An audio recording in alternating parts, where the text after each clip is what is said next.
There he is. You hear me? I can hear you. Can you hear me? All right. Yes, sir. How we doing? My man, we apologize. We were I mean it's amateur hour obviously over here, you know what I mean? And we're happy to have you, you know. Thank you, V. Thank you. I appreciate it very much. Yeah, man. I got my co-host on today, my man Tito. We did a college radio show from 1998 to 2002 in Massachusetts, where you were heavily featured. Right. Every 12-inch, the albums, you guys were definitely a part of our experience. And we wanted to start this podcast talking to people that really inspired us and connect with guys we haven't had a chance to connect with. You haven't really been super duper active with the music in the last couple of years. And Right. you know, just touching base on just like you guys' history and just hearing some of the stories, because I know you guys definitely were active during an incredible time. Yeah.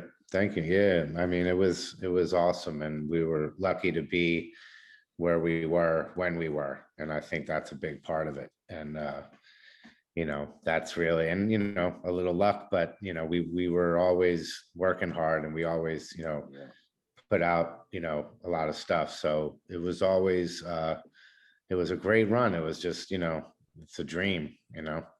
Yeah, now you guys did it.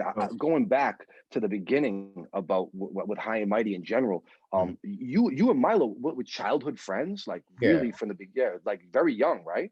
Yeah, so me and Milo came to visit the school that I was at in third grade, and I hosted him. You know, like you host in the school, around. And so then in fourth grade, he came to the school. So then we, you know, we're in Philly, and we went to, it was a Quaker school, and you went all the way through high school. So, you know, I went there from first grade, and he went there from fourth grade. And so then I went to Northeastern my freshman year, and then I went to BU. And then I didn't really like Northeastern very much. So I transferred to BU. Was it the 5 years, or the 5 years? Is that what it was? Or? Yeah. And the freshman year is just a normal freshman year. It's just straight. And then the sophomore, I guess you start doing every other, you know, with the program they had, but I didn't last. 5 years always turned me off too. But. Yeah. My sister went to Northeastern. Yeah, I get it. Yeah, I lived in Stetson East in 1990. Oh, come on, man. 91. That's my sister lived, man. That's crazy, bro. That's crazy. So, 90 and 91. I was there when they won I guess it was 91. It was the NCAA tournament. Northeastern went, and I went to the game when they won the NAC or whatever. And I ran on the court, and I remember it's the only time I ever did that. Or that's dope. And then they got big sports guy, man. Yeah, they got destroyed in the first round. So then we both, you know, went to college, and then we both moved to New York. You know, it's like my best friend. So we just always went from, you know, in 87, you know, loving hip hop. And then in 87, doing a talent show, and then, you know, kind of just progressing from there. And, you know, Milo progressing from DJ to DJ producer. So it was just, you know, it was great. And it's, you know, it's almost like the ultimate fan experience. It's like, imagine being, you know, like all the kids who make the NBA or whatever, like I just saw recently, Trae Young met everybody when he was like 14 and 15. So there's all these pictures of him with Kevin Durant and LeBron and Kobe, and he's mad little. So it's like, but then he became an NBA player. It's like the same thing. You get to, you know, love Run DMC and LL and KRS and everybody, and then you get to do it. So I kind of looked at it like that, you know. Dude, you guys come, and you're a couple years older than us. You guys are really like 88, 89 guys. When I see the style and some of your influences, the Eric B and Rakims and Public Enemies. Public Enemy was really big on me. Ice Cube was a big influence of mine. So I always kind of watch you guys like, oh, I can tell where their taste comes from, is that that golden era, which is, I mean, inspired us all, really, you know. Talk about building up to this first album. This Home Field Advantage project, to me, is like a masterpiece, production wise, and your voice, I think, as an MC, reaching this kind of pinnacle where your best buddy is this unbelievable producer, and then you as an artist always had this really remarkable voice. We'll talk about the creation of this first album, man. It took a while, and it was like, basically we just, you know, even in 96, when we put out the first stuff, it was just, we just started putting out things. And then, you know, after, I guess, open mic night and the meaning, and, you know, we did like a Smut Peddlers single before the album came out, I think. I don't know, I gotta think about the timing, but basically it was just, you know, linking up with, you know, through John Schechter, who also went to our high school. He's 4 years older than me, who started The Source. And then, you know, being in New York, he had, you know, he was kind of starting the Game Records, which, you know, he had a lot of things out like 98, 99, maybe 97. And so he linked us with Paul Rosenberg, who was, you know, Eminem's manager.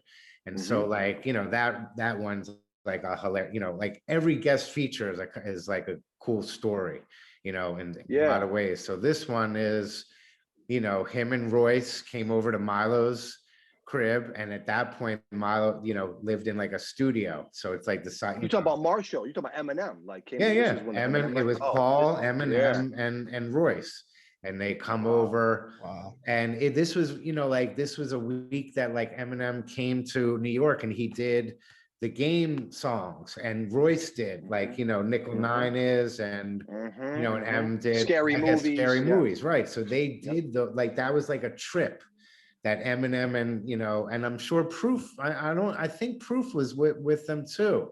It might have been all of them, because it was such a little place, like people were sitting on the bed, and like Eminem hadn't written anything, but you know, I did, obviously. And so we decided, we had talked about it. I don't remember how we communicated, maybe through Paul, but it was like 3 verses, and we were just going to go off each other. And then I think when he came over, he was like, all right, what's, you know, and he's, you know, like Eminem's like very cool, you know, into like historical hip hop stuff, like, you know, he knows every lyric to everything. And so he, you know, he was like, all right, well, what do you, you know, like, what do you end like the first date with? And then he just was like, all right. And he would just like write. And then, you know, like, we're just, you know, there. And I think, I don't know if he was smoking, but, you know, like me and Maya, obviously, like we were all, and I think that's before Royce kind of was sober.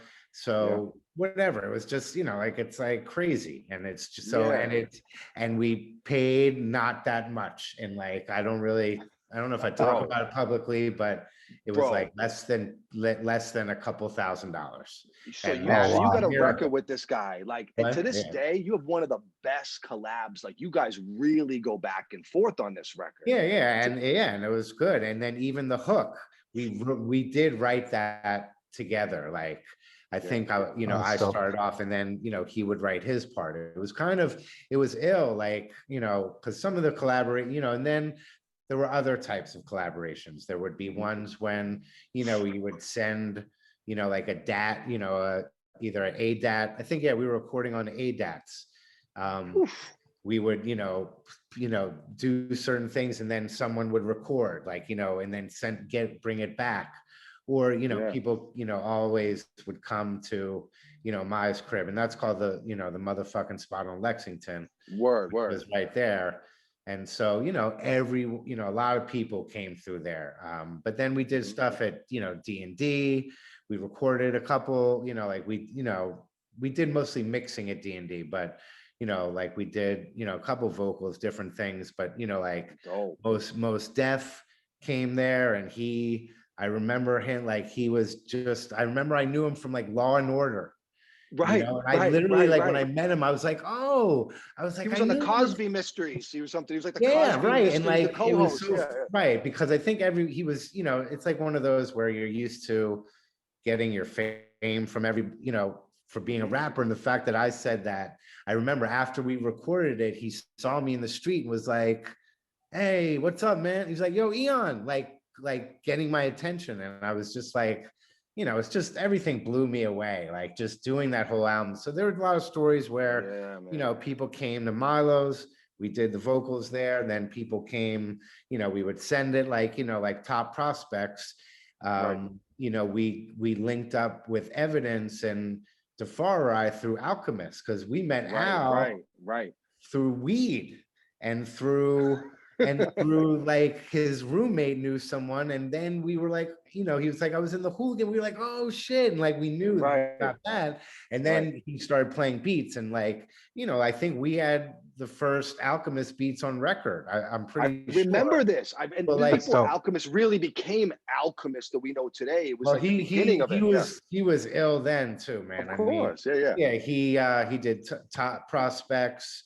He did a lot of Johns for us. He did, some, open mic night, I think was the first one that he may have, first beat he ever had on record that wasn't, unless he had something with Muggs or, something back then, maybe like in his Alchemist crazy form. Yeah. But what was Thurston Howell like? Did you have Thurston in the studio? Yeah, he came to Mize, I think, but he, like I still, talk to these dudes. Like, so Thurston, I reached out to him, I think when that book came out, his kind of coffee table, the polo very book, dope. Yeah. I really wanted Bury it. Me with the Low On. Him, right.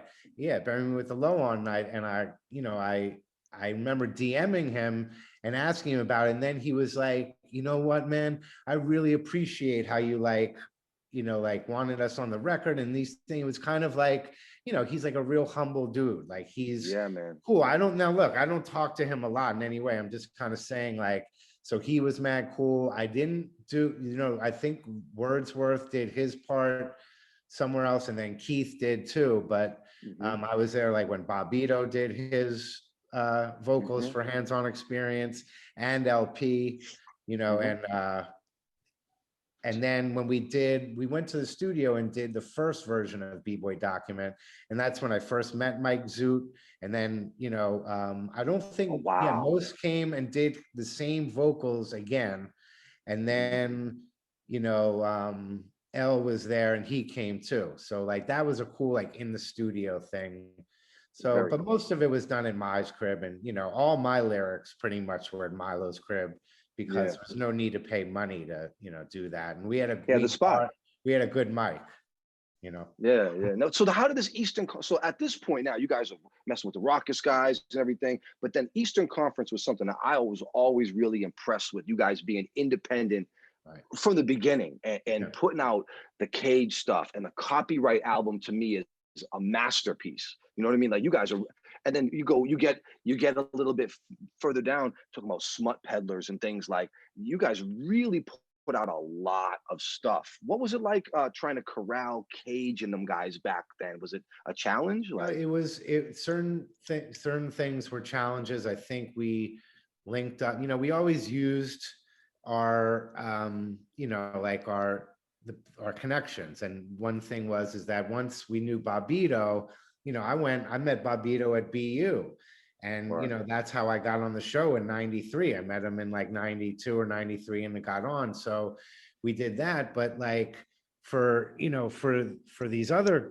guys, it was like for what we did was '96.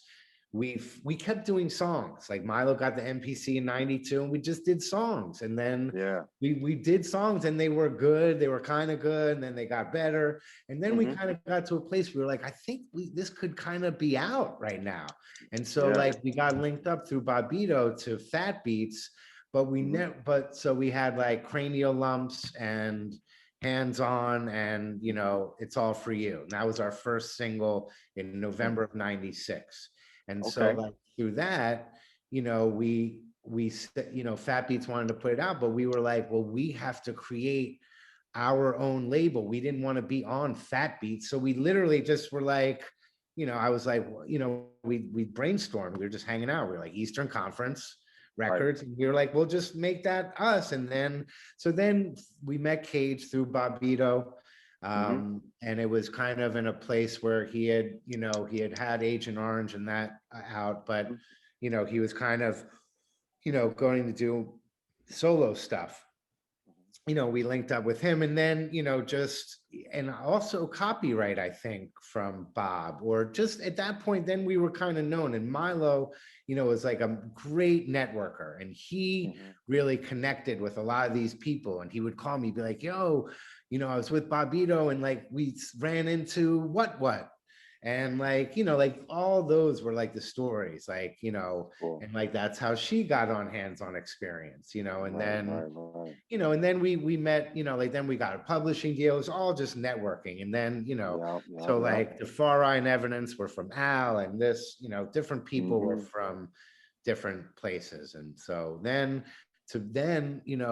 what it was is then we did our album, and we started to just pay people, and like we said, all right, we wanted it to be like a big collaborative effort, and like Yeah. it was kind of like Sound Bombing, but we were doing it, like That's what while it felt Sound like. Bombing 2 was being made, like we were doing our album. So like it was just, it was so much fun. It was just great, to have like all these features, and then Mad Skills, because I think Mai knew him in some way, or maybe through Stretch, but like it was like a dream come true. And then, we went on the Boulevard Connection tour. In 1998, we went to the Roskilde Festival. Bobito brought us out, and it was us, Arsonist, Company Flow, Mass Influence, and DJ Noise from there, from Copenhagen, was like doing like a whole set and everything. So like I met Pharaoh, and like we were talking, like it was like that's when I really linked up with Pharaoh, because he had heard the first Smut Peddlers, the One by One, where I say, trying to be cute like Munchie Cheese. And he was like, I always thought that was a diss. And I was like, I was meeting my hero. I was like, no, I was like, not at all. And then we did that. And then I was like, would you do a song? And he was like, yeah. And like, then he did the hook on, he did the hook on there. So yeah, I mean, but really, the smartest thing we ever did was to create Eastern Conference, so that we were our own entities. Because then even after Raucous, when we did the Land Speed stuff and other stuff, we still were Eastern Conference. So we had our brand, and we always had our brand, even through the Raucous years. And we would say we want our logo on every record. And, like we were just, it was like a label deal. We had a label deal with Raucous, It's great. And I see it, but to hear it from your perspective is really cool and refreshing, because it really does seem like you guys were living your dreams. I've been doing radio for 15 years all over the country, and I felt similar. Like you get to the point where I'm at the BET Awards doing these big interviews and stuff, and you're like, I'm in the mix, bro. Like this is as a kid, like what I wanted. Well, I mean, yeah, and to see everything that you've been doing over these years is just, it's awesome. And I just was like, oh, I remember that dude. I was like, and so it was, like, yeah, man, like you have all these pictures with like the biggest stars, and like, yeah, man, it's just, it's always surreal to me. I'll never be like, that's why I'm just not like, I have no ego. I just don't, You're chill, bro. You're definitely cool, man. Do you think that Smut Peddlers could come out today in this PC world that we live in? No, I don't know. No. No Bottom Feeders Part 2? No Bottom Feeders? I mean, you could say it, but it couldn't have like, I mean, it can be done, but I don't think Raucous would do it, like, under priority now. Like, there's no way. But yeah, and even like now, I have a 14-year-old son. And so like, I have to, like, you don't think about that, obviously. I mean, obviously all my shit's real ignorant. And so like, oh, bro, you guys were wilding. You were the best. And so like, I'm still waiting for my son to be like, coming to me like he's kind of sleeping on it, which I'm totally okay with. Cool. I was gonna say, has he ever listened to any of your stuff? Yeah, he has. And one time we were in the car, like back when he used to sit in the back seat, and I sometimes it would randomly come up, like I wouldn't really play it, and it was something, and it said weed in it, and like I was driving, I looked in like the rear view, and he was like on something, and he looked at me, and I was just like, I was like, yeah. I was like, that's Mr. Eon. That's that's a character. It's not Daddy. Like, it's yeah. That's the thing I can just kick, is like it's a character. But I mean, I'll always be honest with him. He's like, Daddy, do you really do? I'm like, absolutely. And I've think, over the last couple of years, I've, been more open about it and like told him. That's cool, man. That's cool, man. He's a little older at this point too. Yeah, 14, man. We were getting in trouble at 14, man. Yeah, of course.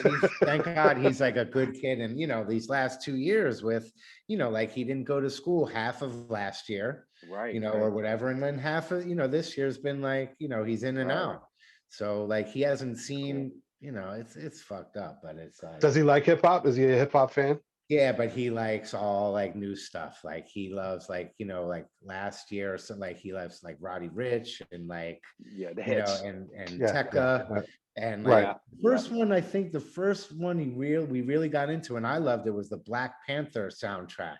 You Really know, Yes. good. like that John, and Yeah. like that was the first one he knew, and now he knows everything. Like now, but it's all radio stuff, like Up, Right. Right. like Yeah. all that. He just knows, you know, I all mean, those. they like what they I like. You don't can't even. fault them for it, you know? No, No. no, and like you know the like to be honest, like I'll listen to the radio because you know I like think for like 2 weeks I lost like I have a 2010 car. I lost my cord for like Yes. my phone, and so I just The started aux listening to cord. Power 99. You know, Yeah, 89. yeah, Yeah. yeah, I mean yeah. Yeah. 98.9, like Power 99, which I grew up on, and so then now it's just like. You know, Megan the Stallion, like that shit. I'll get it, you know, like I forgot what it's like to be in your car, hear a song, like go and do something, get back in your car a half hour later, and then the song's on again. Right. Yeah. And you know, I understand. Obviously, I get that, Sounds my, but it's my it's life, bro. I'm just, here. Yeah, yeah, yeah, of yeah. course, right? You're. This is what you do, and like, Right. so now I like know all that like Megan the Stallion stuff and like all that, and She's he good. obviously does Yeah, too. So, you that's know, but cool. Yeah. yeah, he knows it. Yeah. Having kids, man. I'm a sneakerhead, so I want him to be a sneakerhead, and I Right. try to buy him all these kicks, and he's like, oh, you know, like I'm really like not into it that much. And like I'm like, you know, trying to get him these dunks that are coming out, and he's like, you know, I'm like explaining to him like, you know, dunks when I was a kid were so easy to get, and Right. now like this year, I don't know if you've paid attention to the sneaker game Yeah, still at all. I What do you do. think about that? Like What all the that, sneaker game or just how? Well, dude, like it's really just blown in up. You general. guys were early, man. You guys were early with the Yeah, sneakerhead stuff. we were in the mix when it was, you know, I mean, like my you know, Milo is obviously, you know, like he has hundreds of pairs. I have like 20 or 30 from like that era, and I would buy them and like kind of keep it like certain stuff I Hmm. liked. But you know, then it kind of gets bigger. You know, and it's obviously, you know, it's huge now, and it's like it's on a whole different level. I mean, they're like Yeah, $3,000 yeah, sneakers and everything, Yeah. but you yeah, know, like my good friend Air Rev, who's my friend I also known since I was 3, who's Adam. He's like a very well-known sneaker collector, Mhm. like Mighty Mi is, and like, you know, he's I don't buy new stuff. I just buy like Air Max 90s. Like that's my yeah, thing. Well, first of all, Yeah, yeah, yeah. I've always been a little bit different. I always did this. I would get dope sneaks and I would run them into the ground. And then I'd get dope sneaks, like all my shit, like yeah, yeah, yeah. every sneaks would have, you know, like holes in the bottom of them. And then Mhm. like Right. I still do that. So like my last 3 Wow. have been like different Air Max 90s. And Yeah. that's like all I'll get. But I think, you know, they're cool. You know, I think it's just like an evolution. It's like maybe I don't like them, certain ones. I wouldn't get any new stuff, but you know, some of those things, like my son likes some of these Jordan hybrids and stuff. Yeah. And like just to round it off with the kid, you're talking about the kid. I don't know how old is it a boy? Son, yeah, he's How, young. okay, He's 6. so He's 6, but I'm like super like no, like but here's the thing. So my son was like, you know, he's 14, but like he just is like he hit puberty like last year or whatever, like the last couple of years. And so he was Yeah. a size 6 youth, right? And so yeah, like you get Jordans, like anything, and they'd be like $50 or like yeah, 75 yeah. but I would start getting him like really ill Jordans. Right. And then so then we went and he had this big growth spurt, and now he's a size 8, and now it's over. And It's a so wrap. then Well, that's he got these Johns off the wall, and now they're 120, and I'm like, oh, well, now we got to rethink it. well, Yeah, yeah. that's Most definitely. when it's their turn to buy them. Right. Well, that's what Most I'm just like, definitely. I don't know what to do at Mow this. some lawns, shovel some driveways. Right, That's You exactly. it. buy them. Yeah. Do you ever get out to Vegas to see Mighty Mi DJ out there? Because I know he's working out there, man. Yeah. I've been out there. I've only been out there a couple times, to be honest. And like, you know, he's been out there for a really long time. Yeah. But last time I went, I think it was in 19, you know, before COVID and everything. Mhm. And we hung out, and you know, we've always thrown around the idea of doing new stuff, and you know, it's really Yeah. on me technically because, I've had like a 14-year career in real estate now.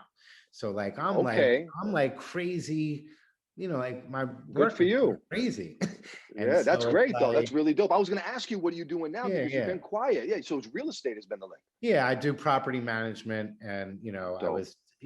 I worked at these bigger buildings and I'm actually making a transition now and I'm going to another company, but, I really just do, like manage property management and then, some not sales, but I, used to work in a rental building and would like Cool. lease and stuff like that. But I've been lucky enough to have this, and it's progressed, it's like a Cool. whole other life, and this is, Yeah, most definitely. so sometime when I get my shit together, I'll do so. I have a lot of I was stuff going to ask written, you. just Yo, I okay. just So gotta we can like be send beats straight. anytime you need, bro.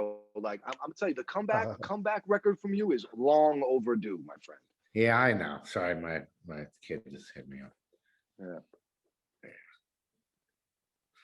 But yeah, I mean, it's just lucky and like, when like Mai's been able to have this whole Right. third segment of like his career, he DJ'd in, a little in Philly in high school and then Boston like hard. Lansdowne was like that's all I used to That's be in. it. And Yeah. then carrying records like crazy. I used to like just we used to run in there like and like Khan, DJ Khan from Yes. right, Yes. right. Yes. So he had his group Mixed Nuts and we did that. So it was cool. But my got, he's in his, he had that and then like DJing in New York and then a hip hop career and then DJing, Right. back in New York and then out there. So it's like, it's great. And he's doing well out there. I think the Most COVID definitely. stuff has been different, but Right. he's been able to hold it down. Yeah, no, that would be something that I would be excited, even a verse here and there. You know what I mean? Do you ever get the itch? Like, oh, I miss kind of being active, or you No, kind of yeah, go with no, what you yeah. did? I miss performing. So, we did 3 shows in 2017 in the summer. Yep. And it was like also when I had like stopped smoking, like I stopped smoking weed for like 2 years. And so Okay. like my whole like performance was like completely different because I had like, and also I started running, like my lungs were just like I was running and never, I didn't need a hype man, like the second bar you're coming around and you're like, and then like you need to take that breath and like so that was good. And like we did a show in Boston, we did a show in New York and Philly. And so, we just did a little stuff, but I really did that so my son could see it.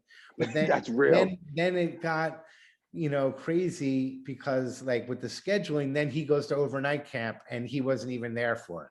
So like I was so upset. Come on. And so like I still got you're to proving do a one. point. Yeah. You're Right, trying to prove exactly. a point I to got this it. boy. Yeah, exactly. I was nice, son. Yeah. Like, No, but like I walked into Suplex in Philly and like Yeah. a couple of dudes were there and they reckon, the head guy, and I, I'm not that level into it. I don't know that dude's name.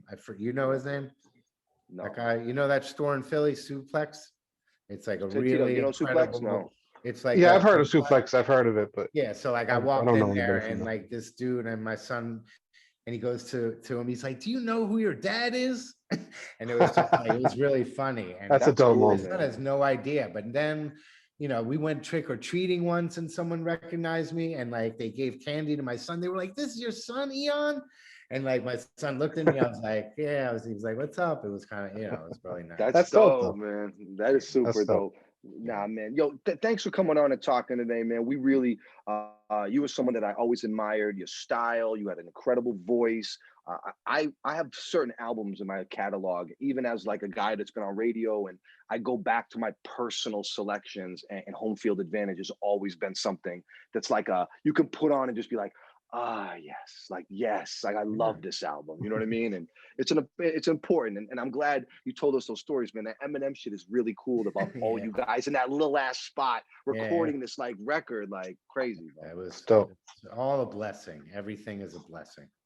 Yo, big respect to you. If you get a chance to put any records together, remember us, bro. We are fans and we're ready for you, man. Yeah, man. Of course.